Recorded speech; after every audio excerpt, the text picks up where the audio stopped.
à l'exercice 18. L'exercice 18, c'est un exercice aussi relativement simple. Donc, la question posée est la suivante. Déterminer les nombres complexes non nuls z, tels que z1 sur z et 1 point module de z est le même module.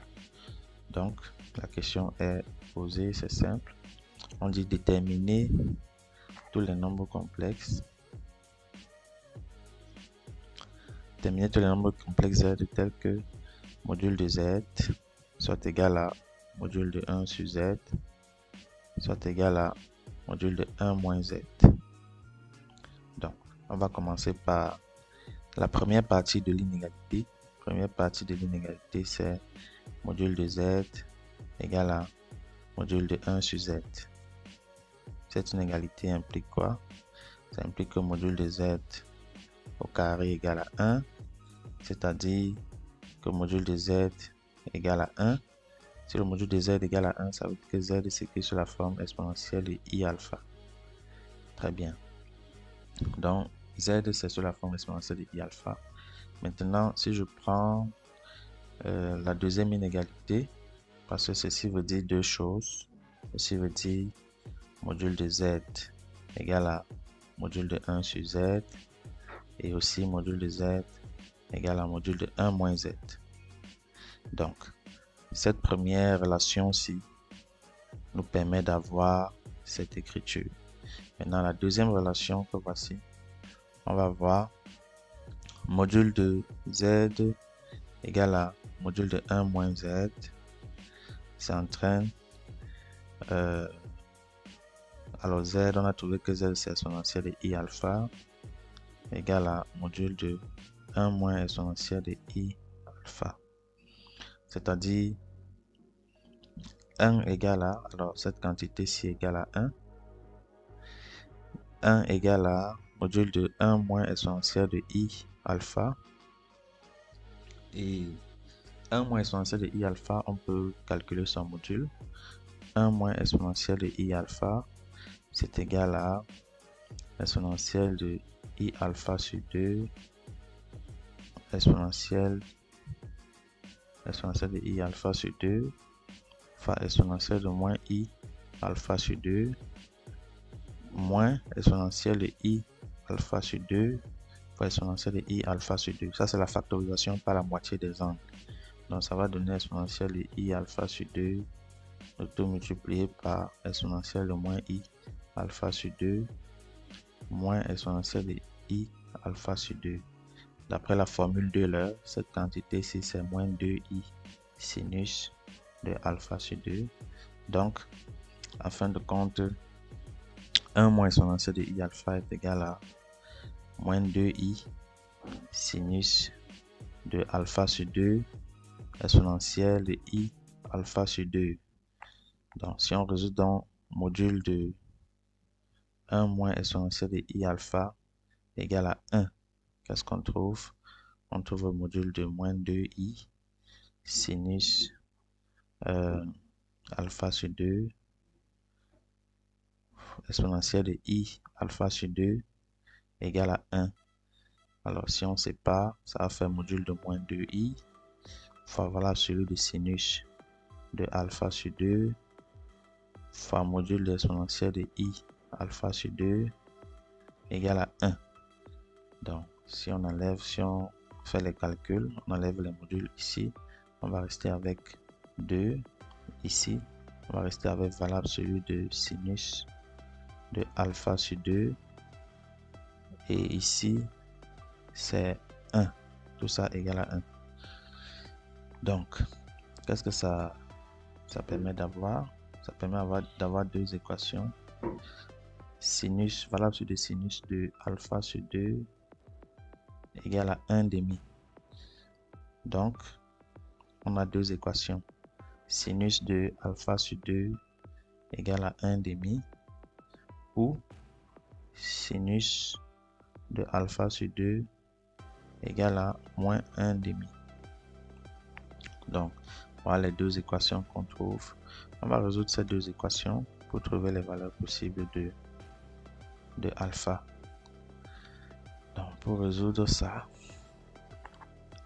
on va commencer par la première équation. Sinus de alpha sur 2 égale à 1 demi. Qu'est-ce que ça implique? Ça implique que sinus de alpha sur 2 égale à sinus.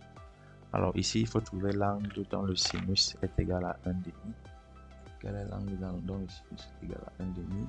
Est-ce que c'est pi sur 3 ou pi sur 6?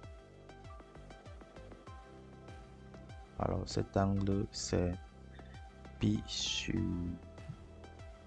6. D'accord? Parce que lorsqu'on trace le cercle trigonométrique, on a 1 demi ici. Si on projette, cet angle correspond à pi sur 3. Pi sur 6, autant pour moi. Donc cet angle correspond bien à pi sur 6, donc égal à sinus pi sur 6, c'est-à-dire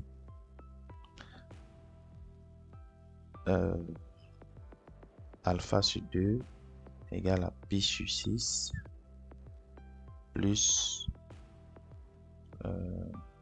2k pi, ou alpha sur 2 égale à, alors on résout sinus alpha égale à,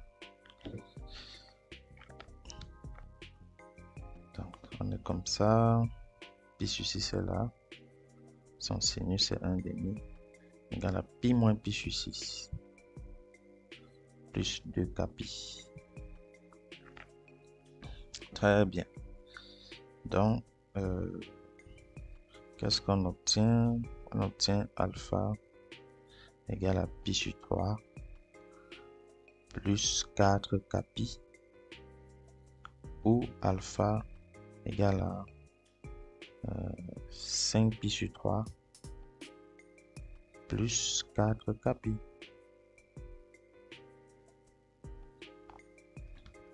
D'accord. Donc, Z s'écrit donc sous la forme Z égale à exponentielle de I pi sur 3, où Z s'écrit sous la forme exponentielle de I 5 pi sur 3. Très bien. Donc, c'est tout pour cet exercice. Si on résout également l'équation,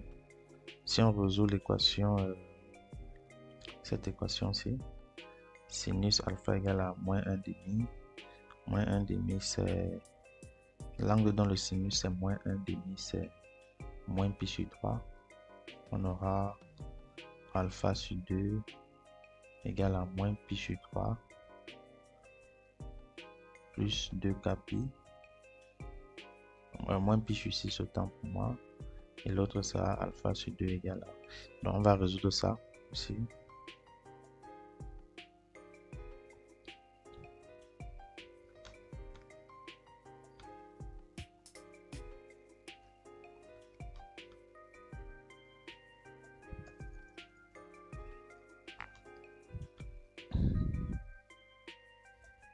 Donc, on a trouvé les premières valeurs de Z. On a trouvé Z1 égale à exponentielle de I pi sur 3. Z2 égale à exponentielle de I 5 pi sur 3. Maintenant, on va résoudre l'équation sinus de alpha sur 2 égale à moins 1 demi.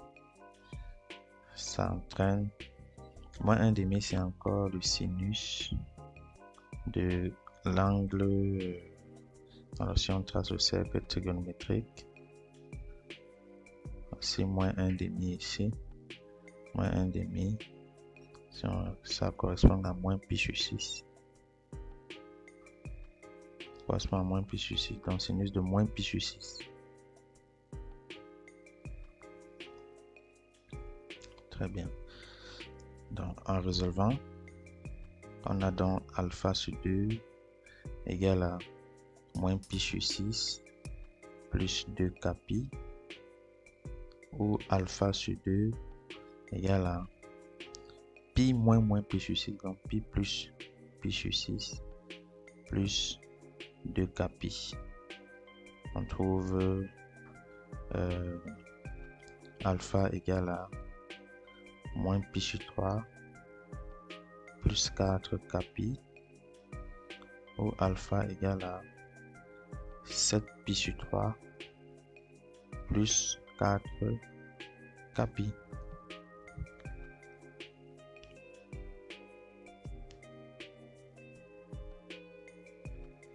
D'accord. Donc, il faut noter que moins pi sur 3, c'est la mesure principale de 5 pi sur 3. Donc, moins pi sur 3 congrue à 5 pi sur 3 modulo 2 pi. De même, 7 pi sur 3 congrue à pi sur 3 modulo 2 pi. Donc, les seuls angles possibles, c'est bel et bien pi sur 3 et 5 pi sur 3. Donc, les seules valeurs de z sont les valeurs que nous avons trouvées là, c'est-à-dire l'exponentielle de i pi sur 3 et l'exponentielle de i5 pi sur 3. Ce sont les seules valeurs de z possibles. Très bien. Donc là, on va passer